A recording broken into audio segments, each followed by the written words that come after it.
जैसे आप कहते हैं जी, मैं कहता हूँ एक्स, डॉलर साइन एक्स है वेरिएबल, अब समझाने के लिए कर रहा हूँ जी, कंकैटिनेशन का साइन है दरअसल ये वाला, वाई वेरिएबल 20 29 जो भी लिखा गया डन हो गया।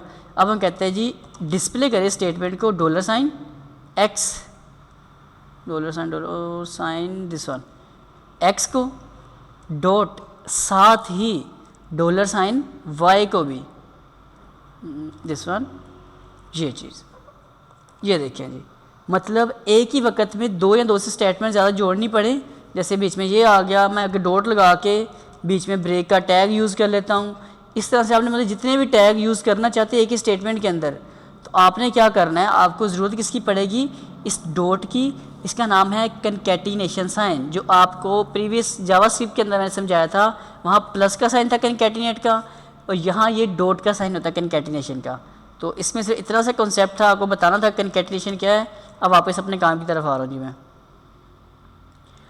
इसके अंदर क्या कोडिंग है जी, ये आपको समझ आ गई कि अगर कोई एरर है तो हमें वो एरर डिस्प्ले कर दो और बताओ क्या एरर, एंड पे कंकैटिनेट ब्रेक का टैग।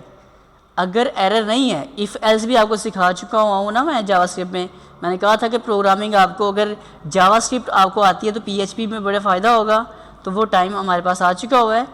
इफ़ के अंदर हमने रखा ये वाला, अगर कोई एरर होगा तो उसका एरर लिखा टेक्स्ट, और जो भी एरर वो इसके सामने आ जाए। अगर एरर नहीं है एल्स, अगर एरर नहीं है तो प्रीवियस लेक्चर मैंने आपको समझाया था कि नेम, टाइप, साइज़ चारों चीज़ें हमने कॉल कर ली। अब एक और कंडीशन लगाने लगे हैं इसी के अंदर ही, एल्स के इनर साइड पे जाके एक और इफ़ के ज़रिए चेकिंग हो रही है। इफ़ के अंदर इफ़ आ रहे हैं, परेशान नहीं होना, दोबारा समझा देता हूँ। देखें पहला इफ़ ये था, इस इफ़ के ज़रिए वेरीफाई होगा कोई एरर तो नहीं है। एरर है तो एरर डिस्प्ले करो, एल्स अगर एरर नहीं है तो उसके चारों वेरिएबल्स में चीज़ें मंगवाओ, इसका नेम, उसकी टाइप, उसका साइज़, उसका पाथ मंगवाएं। मंगवाने के बाद अब चेक करना है उसका साइज़ आखिर है कितना। तो फिर हमने उसी के अंदर एक और नया इफ़ शुरू किया कि अगर जो साइज़ का वेरिएबल में वैल्यू आई है वो अगर छोटी है 1050 से, मतलब 10 GB से अगर वो फाइल छोटी है तो उसे अपलोड कर दिया जाए। जैसे मैं इतना कर देता हूँ आकर, तो ये डन हो जाएगा। मतलब 100 KB ये वाला ना आकर हमने किया जी 10500 से KB से अगर फाइल छोटी है तब आप क्या करें, फिर इफ़ आ गया। आप लोग भी आज काफ़ी ज़्यादा इफ़ आपके लिए आ गया, लेकिन हर इफ़ का एक मकसद है, तो प्लीज़ इसको समझना है। इसलिए इन इफ़ से परेशान नहीं होना, क्योंकि वैलिडेशन बनानी पड़ती है, मेहनत तो करनी पड़ेगी आप लोगों को।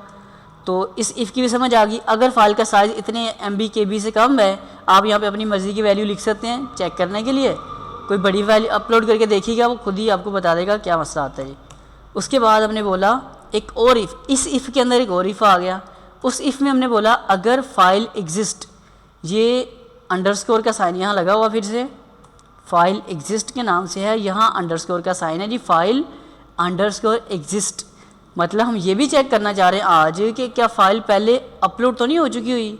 एक तो उसका साइज़ चेक करो कि उसका साइज़ छोटा होना चाहिए इतने से, फिर ये भी चेक करो क्या ये वाली फ़ाइल, मतलब मैं कोई फ़ाइल अपलोड करता हूँ, हम कहते हैं इस नाम की फ़ाइल तो पहले ही पड़ी हुई है हमारे पास, तो प्लीज़ जैसे ईमेल में हम जाते हैं उसमें जीमेल अकाउंट क्रिएट कर रहे होते हैं, तो वो क्या कहते हैं, ये चेक करते हैं भाई ये वाला नाम तो पहले से अवेलेबल है, आप मतलब पहले से यूज़ हो चुका, कोई नया नाम सोचें। इसी तरह इसके अंदर काम क्या है, हमने बोला कि अगर फ़ाइल एग्जिस्ट, जो फ़ाइल अपलोड होके आ रही है कहाँ पर एग्जिस्ट है फ़ाइल, ये क्या लिखा रही है, फ़ाइल है फोल्डर। ये फाइल्स वो वाला फाइल्स नहीं जो पहले हमने ऊपर लिखवाया था, ये जैसे नीचे आ रहा है ये वाला फाइल्स नहीं है, इसका मतलब है फ़ोल्डर। जैसे कि आपका जो भी फ़ोल्डर नाम होगा, मेरे पास यहाँ फ़ोल्डर नेम क्या लिखा आ रहा है, फ़ाइल। ये जो फ़ोल्डर नाम आ रहा है ये वाला फ़ोल्डर नेम मैंने लिखा है इस जगह पर। अगर इस फोल्डर में एक फ़ाइल एग्जिस्ट हो, कौन सी, इस नेम की, डॉट कंकैटिनेट करके बोला फाइल्स के ज़रिए, अपलोड के ज़रिए इस नाम की अगर फ़ाइल मौजूद है, तो आप क्या करें, एको करें, डिस्प्ले करें क्या, ये वाला नाम जो भी अभी अपलोड होगा वो उसके आगे लिखा है ऑलरेडी एग्जिस्ट, इस नाम की फ़ाइल पहले इस जगह पर मौजूद है। एल्स अगर नहीं होता तब आप क्या करें, ब्रैकेट जहाँ जहाँ लग रही बड़े हिसाब से, बड़े तरीके से लगाइएगा प्लीज़, ये बड़ी इंटरेस्टेड कोडिंग है,